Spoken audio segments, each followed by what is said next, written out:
नमस्कार दोस्तों, आप सभी का हमारे इस खास पॉडकास्ट में हार्दिक स्वागत है। आज हम एक ऐसी रोचक और अद्भुत कथा के बारे में बात करेंगे जो हमारे पुराणों और धर्म ग्रंथों में वर्णित है। यह कथा है देवर्षि नारद जी से जुड़ी, जो भगवान विष्णु के परम भक्त हैं और जिन्हें सभी लोकों में घूमने का अधिकार प्राप्त है।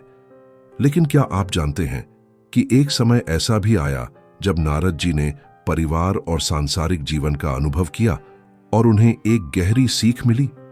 आज हम उसी कथा को विस्तार से समझेंगे और जानेंगे कि क्यों नारद जी के बाल बच्चे और पत्नी बाढ़ में डूब गए। तो चलिए शुरू करते हैं इस अद्भुत कहानी को। नारद जी, जो हमेशा हरि नाम का गुणगान करते रहते थे और भगवान विष्णु की सेवा में मग्न रहते थे, एक दिन भगवान विष्णु के पास गए। भगवान ने उनकी भक्ति और निष्ठा से प्रसन्न होकर उन्हें एक नई सीख देने का निश्चय किया। भगवान विष्णु ने मुस्कुराते हुए नारद जी से कहा, नारद, तुम मेरी भक्ति में डूबे रहते हो, लेकिन क्या तुमने कभी सांसारिक जीवन और उसके संघर्षों को समझा है? नारद जी को यह सुनकर थोड़ा आश्चर्य हुआ। उन्होंने कहा, प्रभु, आपकी भक्ति ही मेरा जीवन है। सांसारिक जीवन में तो केवल मोह माया और दुख ही है, उसमें क्या समझने जैसा है? उसके इस उत्तर से लोग और भी चौंक गए। उन्होंने पूछा, हमारे लिए इसका क्या मतलब है? अंधे आदमी ने शांतिपूर्वक समझाया, रात के समय जब मैं इन अंधेरी गलियों में चलता हूं तो मुझे भले ही रास्ता न दिखे, लेकिन तुम्हें तो दिखता है।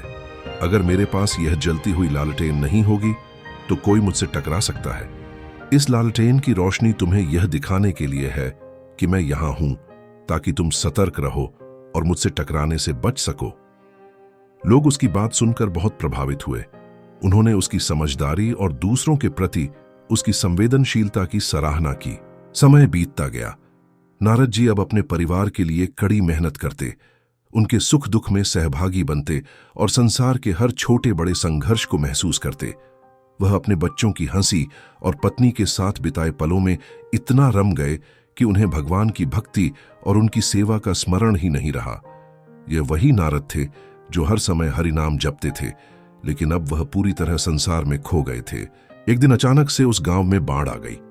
पानी का स्तर बढ़ने लगा और लोग अपनी जान बचाने के लिए इधर उधर भागने लगे। नारद जी भी अपने परिवार को बचाने की कोशिश करने लगे। उन्होंने अपनी पत्नी और बच्चों का हाथ थामा और बाढ़ से बचने के लिए सुरक्षित स्थान की ओर भागे। लेकिन बाढ़ इतनी तेज थी कि उनके बच्चे पानी में बह गए। नारद जी उन्हें बचाने के लिए दौड़े, लेकिन वह असहाय थे।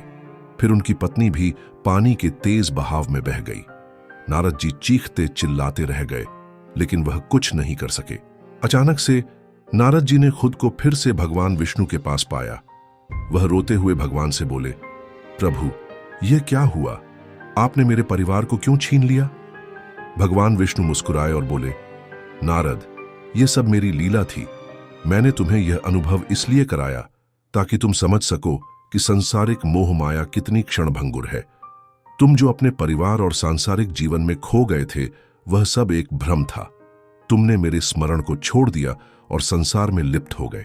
यही संसार का स्वभाव है। नारद जी को तब समझ में आया कि भगवान उन्हें यह सिखाना चाहते थे कि संसारिक सुख दुख सब एक माया है। जो कुछ भी हमें इस संसार में मिलता है वह अस्थायी है। केवल भगवान का नाम और उनकी भक्ति ही शाश्वत है। नारद जी ने भगवान से क्षमा मांगी और कहा, प्रभु, आपने मुझे एक बहुत बड़ी सीख दी। अब मैं फिर कभी आपके स्मरण को नहीं भूलूंगा। इस कथा का संदेश बहुत गहरा है। यह हमें यह सिखाती है कि संसारिक मोह माया में खो जाना स्वाभाविक है, लेकिन हमें यह समझना चाहिए कि यह सब अस्थायी है। जीवन में जो भी कठिनाई या सुख दुख आता है वह भगवान की लीला है और हमें इसे ईश्वर की कृपा मानकर स्वीकार करना चाहिए। नारद जी की यह कथा हमें यह प्रेरणा देती है कि चाहे परिस्थिति कैसी भी हो, हमें भगवान के प्रति अपनी भक्ति और निष्ठा को बनाए रखना चाहिए। दोस्तों, इस कथा को सुनने के बाद हमें यह समझना चाहिए कि जीवन के हर पल में ईश्वर का स्मरण और उनकी कृपा को स्वीकार करना कितना महत्वपूर्ण है। मैं उम्मीद करता हूं कि यह कहानी आपको प्रेरित करेगी और आपके जीवन में एक नई दृष्टि देगी। आशा है आपको हमारा यह पॉडकास्ट पसंद आया होगा। अगर हां, तो इसे अपने दोस्तों और परिवार के साथ जरूर साझा करें। धन्यवाद और अगले एपिसोड में फिर मिलेंगे एक नई कहानी के साथ। तब तक के लिए नमस्कार।